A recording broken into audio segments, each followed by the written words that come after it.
এটা কি বলো তো? হ্যাঁ, এটা হলো সেই সুপার লাড্ডু যেটা খুব ভাইরাল হয়েছে এবছর।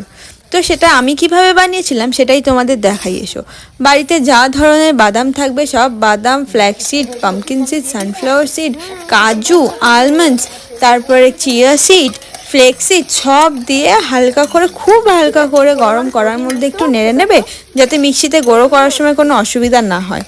তারপরে দেখছো এগুলো দেখতেই যেন কি একটা সুন্দর লাগছে, তাই না? মনে হচ্ছে এমনি খেয়ে নিই। হ্যাঁ, আমি তো তাই করেছি, 2-3 মুঠো তো এমনিই খেয়ে নিয়েছি তুলে তুলে। তারপরে এগুলোতে মিক্সির জারের মধ্যে দিয়ে গুঁড়ো করে নিয়েছি। পুরোটা ভালো গুঁড়ো করিনি, দাঁতদারা রেখে গুঁড়ো করেছি, আর কয়েকটা গোটা গোটা রেখে দিয়েছি যাতে মুখে পড়লে একটু খেতে ভালো লাগে। আর হ্যাঁ, এর মধ্যে আমি একটু কাজু পেস্ট করে মিশিয়েছি, আর লাস্টে যখন পাকিয়েছি তাতে একটু মধু দিয়েছিলাম, যেটা আমি দেখাতে পুরোই ভুলে গেছি। ব্যাস, তাহলেই রেডি হয়ে যাবে আমাদের এই সুপার লাড্ডু, খুব টেস্ট।